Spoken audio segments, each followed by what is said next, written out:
पर्वत के दोनों साइड से कोई झरना बह रहा हो। सुमेरु पर्वत है, दोनों साइड एक एक फॉल्स है। कैसा सुंदर लगेगा, क्योंकि सुमेरु पर्वत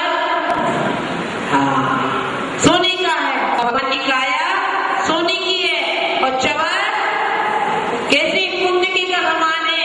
जब फॉल्स बहुत जोर से चलता है स्पीड से, तो पानी भी खदखद खदखद करते हुए वैसा ही नजर आ रहा है। सोचिए, लोग कहते हैं कि जैन साधुओं को व्याकरण का ज्ञान नहीं होता, जैन साधुओं को अलंकार का ज्ञान नहीं होता।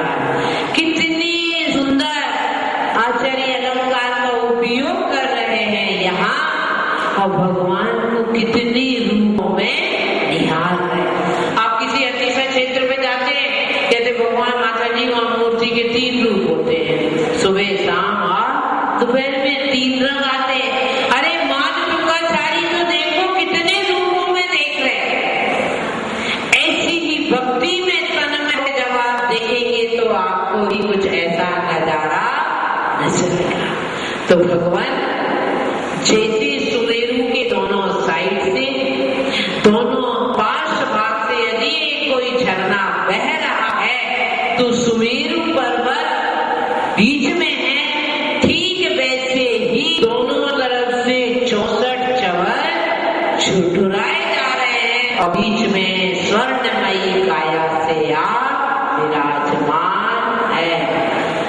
तीर्थंकर को कितने चवर डोराते हैं? 14। और चक्रवर्ती को 32, अर्धचक्री को 16, महामांडली को 8, अर्धमांडली को 4, और सामान्य राजा को 2, और जिसका पति अच्छे से कमाता उसकी महिला 1 पंखा।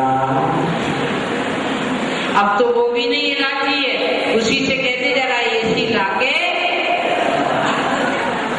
अब आपके लिए 1 पंखा भी नहीं बचा है, वो आपके नहीं है, वो विद्युत के ऊपर है, आपके नहीं है ना। तो इस प्रकार सर्वश्रेष्ठ पुण्य किसका है? तीर्थ का। इसीलिए सबसे ज्यादा चवर उन्हीं के ऊपर डोराए जाते हैं। लिखे भावार्थ। हे जिनेन्द्र, कुंद पुष्प के समान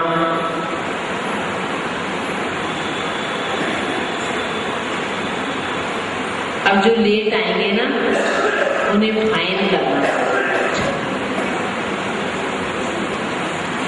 हे जिनेन्द्र भगवान, कुंद पुष्प के समान धवल उज्ज्वल ढूंढते हुए चवर की शोभा से स्वर्ण के समान आभा वाली आपकी देह ऐसी सुशोभित हो रही है जैसे मानो चंद्रमा की किरणों के समान, चंद्रमा की किरणों के समान उज्ज्वल निर्मल जल का, उज्ज्वल निर्मल जल का स्वर्णमयी सुमेरु पर्वत के, सुमेरु पर्वत के दोनों ओर से कोई शुभ्र झरना ही, शुभ्र झरना ही बह रहा हो।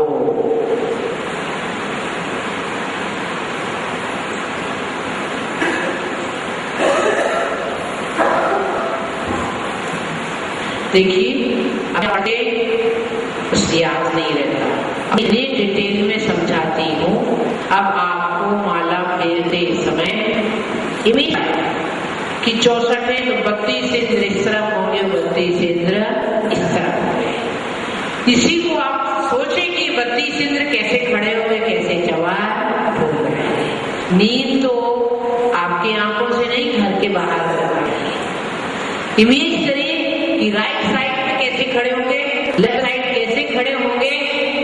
तो अपने आप आचार्य क्या कहते हैं, इसे क्या कहते हैं, धर्म ध्यान का एक अंग है। पता नहीं थी। चलो थोड़ा सा हिंट दे रही, पिंडस्थ है या पिंडस्थ है ना।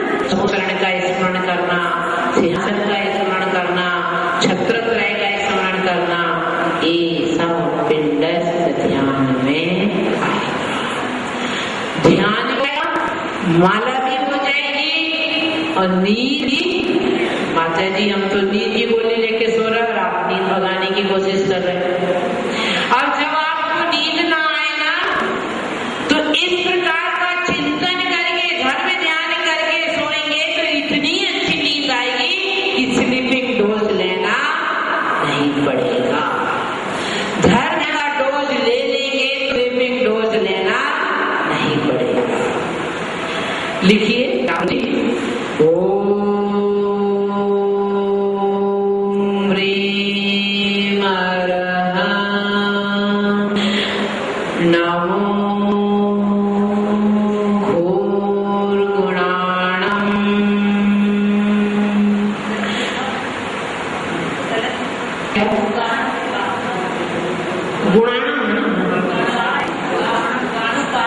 नहीं सुधारने उसको।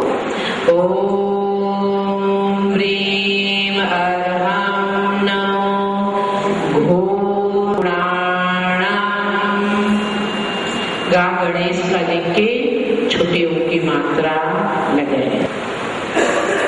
अब लिखे वृद्धि झ्रवम झ्रवम नमः स्वाहा। ओम ह्रीम अर्हं नमो घोरगुणाणं ध्रुवं ध्रुवं नमः स्वाहा। अर्थ लिखे। ऐसे ऋषि जो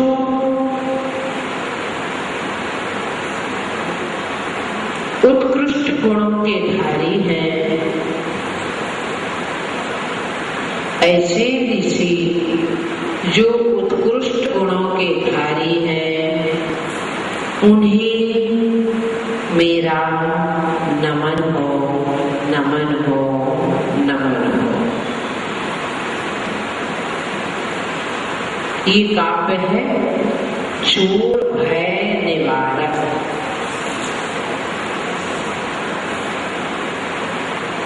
अब लिखे मंत्र जाप। कौन सा है? ओम ह्रीं श्री पार्श्वनाथ है ना, ये लिखिए। ओम ह्रीं श्री पार्श्वनाथाय ह्रीं धरणेन्द्र पद्मावती सहिताय नमः स्वाहा। ह्रीं आप क्या कहते हैं? ह्रीं हरि ह्रीं ओम ह्रीं है ना। ओम ह्रीं ओम ह्रीं। चलिए अब लिखें विधि।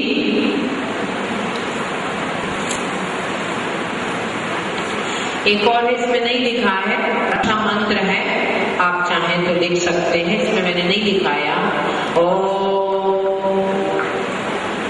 ओम न लिखे। नमो अटे अट्ठे आ, आधा ठा और ठे, अट्ठे, मट्ठे, मट्टे, मट्टे, मट्टे, क्षुद्रान, कक्षा कछा, स्तंभ, रक्षा, गुरु गुरु स्वाहा।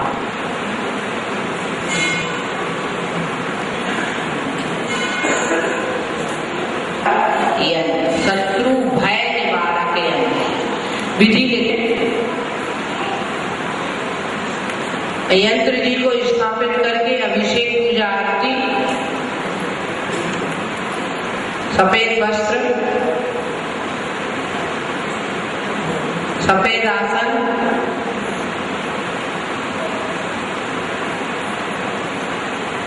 यंत्र का मुख पूर्व दिशा की ओर, सफेद आसन,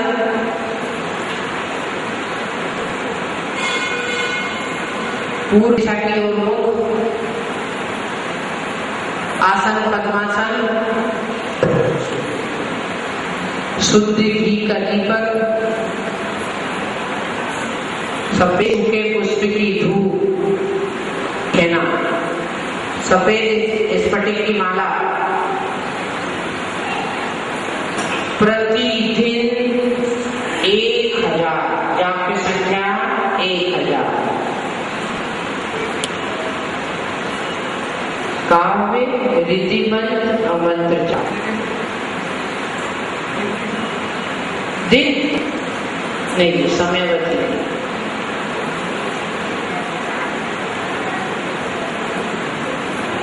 अब कुछ कहानी कल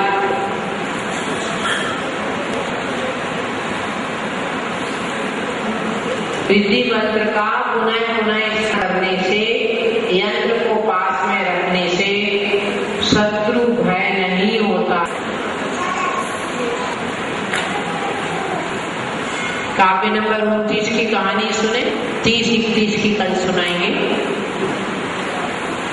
अलकापुरी की एक नगरी थी, राजा जयसेन राज्य करते थे, निष्ठावान, धर्मावलंबी, पाप भीरु थे। उनकी पत्नी जयसेना थी, परंतु वह जैन धर्म से ईर्ष्या रखती थी, ईर्ष्या। एक मुनि महाराज, ज्ञानभूषण नाम के मुनि महाराज, ईरिया पर चलते हुए अलकापुरी से जा रहे थे। राजा ने नवदा भक्ति बड़गान किया, आहार दिया,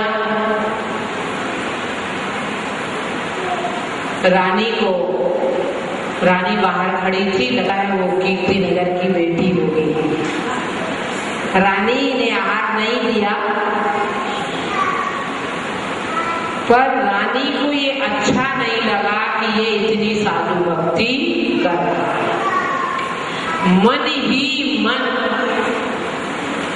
तपस्वी मुनि महाराज की घोर, शब्द ऊपर से बिल्कुल नहीं बोले, मन ही मन अवज्ञा की, घोर निंदा की।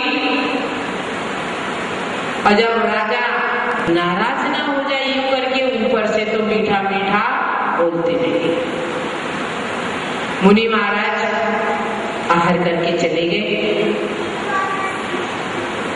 उस निंदा का आसार करके बंद और वह कुष्ठ रोग से पीड़ित हो गए।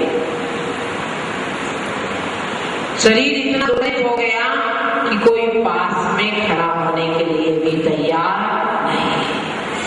फिर राजा ने सोचा कि तुम मुनि के पास जाओ, अपनी आलोचना करो, अपने पापों का प्रायश्चित करो।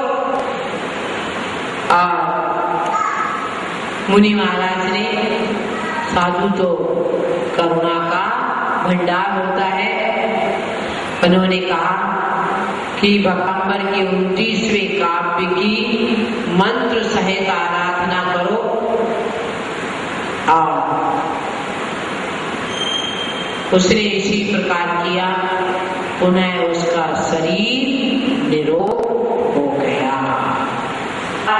जल होना भी झूठा हो जाएगा, सूली का सिंहासन भी झूठा हो जाएगा, और सांप का हार होना भी। आप कहोगे क्यों नहीं होता? हाँ जी, उठना चाहिए प्रश्न। जैसी भक्ति, जैसा समर्पण उनके पास था, वैसा आपके पास नहीं है। अगर वैसा समर्पण भक्ति आपके पास है तो आज भी आप लाभान्वित हो सकते हैं। तो इसीलिए अंगूर खाने में तो खट्टे, हमसे मंत्र खाना होती नहीं, त्याग तपस्या होती नहीं, ब्रह्मचर्य का पालन नहीं पाते, तो हम कह देते मंत्र सब बेकार की चीजें हैं। अंगूर खाने नहीं मिले तो खट्टे।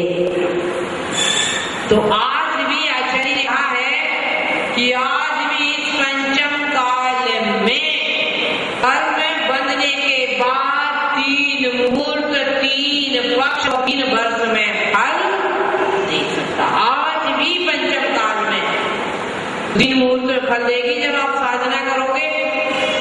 3 मुहूर्त, 3 पक्ष, परंतु साधना होनी चाहिए, दिखावा नहीं होना चाहिए। तो आज भी आप लाभान्वित हो सकते हैं। बादाम, पहले राजस्थान में सुना है कि लोग आराम से बाटी चूरमा में एक आदमी एक पाव ही आराम से खा जाता था, पर मैं देखती हूँ कि अब तो रोज खाते हैं लोग। तो क्या हो गया? क्या हो गया? घी बदनाम हो गया कि घी बड़ा खराब है।